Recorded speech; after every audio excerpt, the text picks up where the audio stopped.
Hello students, welcome to my channel Shreya classes. आप सभी को मेरे यूट्यूब चैनल श्रेया क्लासेस में बहुत बहुत स्वागत है। तो फ्रेंड्स, आज के इस वीडियो में हम लोग चैप्टर नंबर 8 के बारे में देखेंगे, जीव जनन कैसे करते हैं, जो कि क्लास 10 के साइंस में 8 नंबर चैप्टर है बायोलॉजी का। तो हम लोग जीव जनन कैसे करते हैं इसी को पढ़ रहे थे। तो इसके पहले एक लेक्चर कंप्लीट हो चुका है, जिसमें हम लोग बीजाणु समासंग तक देख चुके थे। आज इसके आगे देखेंगे। तो जो स्टूडेंट इसके पहले वाले वीडियो को नहीं देखे हैं वो प्लेलिस्ट जाकर देख सकते हैं, या फिर इस वीडियो के डिस्क्रिप्शन बस आपको उस वीडियो का लिंक मिल जाएगा, तो आप लोग देख सकते हैं।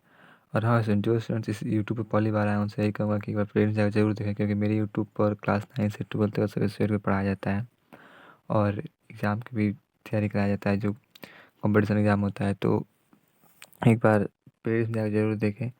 और हाँ, जो स्टूडेंट्स इसी तरह का नोट्स लेना चाहते हैं तो वो डिस्क्रिप्शन बॉक्स में नंबर दिया हुआ है, उस पर कॉल कर पता कर सकते हैं। नोट्स आपको पीडीएफ के माध्यम से मिल जाएगा। तो चलिए स्टार्ट करते हैं। टॉपिक है पुष्प की अंधेर काट का नामांकित चित्र बनाए। तो ये चित्र है, आप लोग देख सकते हैं जो ये युग्मक कोश और ये तंतु, ये दल है और ये बाह्य दल। तो आप लोग डायग्राम देख सकते हैं, बुक में दिया होगा। अब नेक्स्ट टॉपिक हम देखेंगे आज पुष्पी पादप पौधों में लैंगिक जनन। पुष्पी पादप पौधों के विभिन्न भाग होते हैं। जो पुष्पी पादप होते हैं उसके विभिन्न भाग होते हैं, जिनमें से बाह्य दल युकेसर तथा स्त्रीकेसर हैं। जिसमें से जो बाह्य दल है वो युकेसर तथा पुंकेसर, तो सॉरी पुंकेसर तथा स्त्रीकेसर है। पुंकेसर तथा स्त्रीकेसर जनन भाग है, जिनमें से पुंकेसर नर जनन भाग तथा स्त्रीकेसर मादा जनन भाग तथा स्त्रीकेसर मादा जनन भाग का है। उसके बाद है पुंकेसर पे होते हैं छोटे छोटे कण होते हैं। जो पुंकेसर होते हैं उस पर होते हैं छोटे छोटे कण होते हैं, जिन्हें परागकण कहा जाता है, पुष्प का मादा जनन भाग अर्थात स्त्री केसर पुष्प के केंद्र में होता है। जो पुष्प का मादा जनन भाग जो अर्थात स्त्री केसर होता है वो पुष्प के केंद्र में होता है। यह स्त्री केसर 3 भागों में बटा होता है, और जो स्त्री केसर होता है वो 3 भागों में बटा होता है। इसका आधार उभरा तथा खुला हुआ होता है, और जो इसका आधार होता है वो उभरा हुआ तथा खुला हुआ होता है, जिसे अंडाशय कहा जाता है। जिसे क्या कहा जाता है? जिसे अंडाशय कहा जाता है। मध्य भाग कलिका कहलाता है, जबकि इसका शीर्ष भाग वर्तिका कहलाता है, जो प्रायः चिपचिपा होता है। अंडाशय में बीजांड होते हैं, जो अंडाशय होते हैं उसमें बीजांड होते हैं तथा प्रत्येक बीजांड में अंड कोशिका होता है, और जो प्रत्येक बीजांड होता है उसमें अंड कोशिका होता है। कह रहा है, देखिए समझिएगा, अंडाशय में बीजांड होते हैं तथा अंडाशय में क्या होता है? बीजांड होता है, और प्रत्येक बीजांड में क्या होता है? अंड कोशिका होता है। जब कभी किसी कारणवश पुंकेसर पर स्थित परागकण स्त्रीकेसर के वर्तिकाग्र पर पहुंचता है तो यह वर्तिकाग्र से होते हुए अंडाशय में चला जाता है, और अंड कोशिका के साथ निषेचन हो जाता है। निषेचन के बाद युग्मनज बनता है, जिसमें नए पौधे में विकसित होने की क्षमता होती है। इस तरह से पुष्पी पादप में लैंगिक जनन होता है। तो इसी तरह से क्या होता है? पुष्पी पादप में लैंगिक जनन होता है। तो आप लोग को समझ में आ गया होगा। अब चलिए नेक्स्ट टॉपिक देखते हैं। तो एक बार ये डायग्राम देख सकते हैं, ये परागकण है, और ये वर्तिकाग्र है, और ये नर युग्मक है जो रेड लाइन है, और ये यहाँ पे पराग नली है, और उसके बाद ये अंडाशय है, और ये मादा युग्मक है। तो आप लोग डायग्राम को अच्छी तरह से देख सकते हैं। देखिए नोट्स बहुत अच्छा है, और इसी नोट से बहुत सारे स्टूडेंट टॉप किए हैं, और कितने लड़के तो फर्स्ट डिवीजन से भी पास किए, 70-80%, 90% तक लाए हैं। तो जो स्टूडेंट इस तरह का नोट्स लेना चाहते हैं English subject, physics, chemistry, bio, Hindi, English, Sanskrit, math को, तो डिस्क्रिप्शन नंबर दिया होगा, उस पर कॉल करके पता कर सकते हैं। और सब्जेक्ट का नोट्स का प्राइस बहुत कम ही है, तो आप लोग ले सकते हैं। अब नेक्स्ट टॉपिक है परागण पोलिनेशन।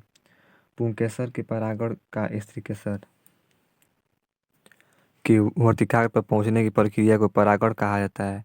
परागकण की क्रिया कई तरीके से होती है। कह रहा है कि जो पुंकेसर के परागण का स्त्री केसर के वर्तिकाग्र पर पहुंचने की जो प्रक्रिया होती है उसी को परागण कहा जाता है। परागण की क्रिया कई तरीके से होती है। यह हवा से के चलने चलने जल अथवा विभिन्न जीवों के द्वारा होता है। यह हवा को चलने जल अथवा विभिन्न जीवों के द्वारा होता है। परागण मुख्य रूप से दो तरह के होते हैं। जो परागण होता है वो मुख्य रूप से दो तरह का होता है। पहला होता है स्वपरागण, सेल्फ पोलिनेशन, और दूसरा है पर परागण, क्रॉस पोलिनेशन। तो चलिए पहला देखते हैं स्वपरागण।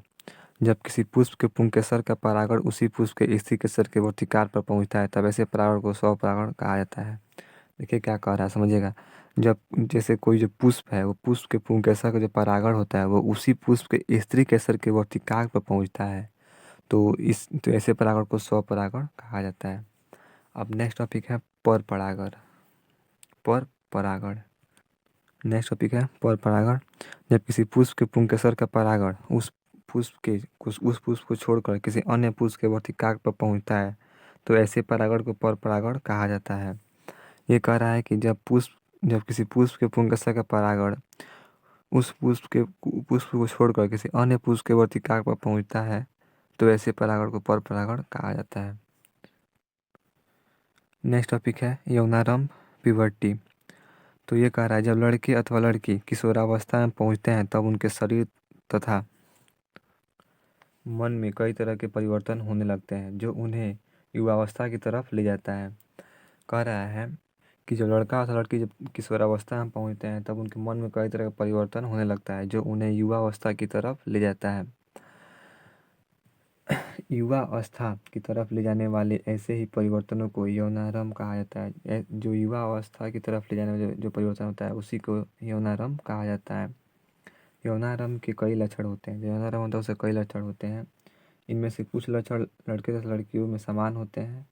इनमें से क्या होता है, जो कुछ लक्षण होते हैं वो लड़के तथा लड़कियों में समान होते हैं, जबकि कुछ लक्षण दोनों में अलग अलग होते हैं और जो कुछ लक्षण होता है वो लड़के तथा लड़की में अलग अलग होता है। अब नेक्स्ट टॉपिक है लड़कों में यौनारंभ का लक्षण। लड़कों के चेहरे पर दाढ़ी तथा मूछ आने लगता है। तेल ग्रंथियों के सक्रिय हो जाने के कारण त्वचा तैलीय हो जाती है जिससे कील मुहासे आने शुरू हो जाते हैं। लड़कों का आवाज़ कड़वे लगता है तथा थोड़ी भारी हो जाता है। लड़कों के सीने तथा आँखों के पास बाल निकलने लगता है। लड़कों के सुगाड़ुओं का उत्पादन शुरू हो जाता है। नेक्स्ट टॉपिक है लड़कियों की यौनारंभ का लक्षण। तेल ग्रंथियों को सक्रिय होने के कारण लड़कियों की त्वचा तैलीय होने लगता है जिसके कारण कील मुहासे आने लगते हैं। लड़कियों की आवाज़ पतली होने लगती है। लड़कियों में जनन अंगों के तथा काखों में बाल आने शुरू हो जाते हैं। लड़कियों में स्तनों का होना शुरू हो जाता है। लड़कियों में ऋतुस्राव का आना शुरू हो जाता है। अंडाशय के द्वारा नाड़ुओं का विमोचन होना शुरू हो जाता है। लड़कियां अपने प्रति तथा अन्य लोगों के प्रति अधिक जागरूक रहने लगती है। हम नेक्स्ट टॉपिक है नर जनन तंत्र मेल रिप्रोडक्टिव सिस्टम। नर जनन कोशिका उत्पादित करने वाले अंग एवं जनन कोशिका को निषेचन के स्थान को तक पहुंचाने वाले अंगों को संयुक्त रूप से नर जनन तंत्र कहा जाता है। नर जनन कोशिका अर्थात शुक्राणु का उत्पादन वृषण में होता है। वृषण बाहर की तरफ होता है जिससे कि इसका ताप शरीर के ताप से थोड़ा कम हो या शुक्राणुओं के उत्पादन में सहायक होता है। जब वृषण के शुक्राणुओं का उत्पादन होता है तब वृषण के शुक्राणुओं को शुक्रवाहिनी में डाल दिया जाता है। शुक्र वाहिनी के पृष्ठग्रंथि तथा शुक्राशय अपने स्राव अपने छोड़ देते हैं जिसके कारण शुक्राणु तरल माध्यम में आ जाते हैं।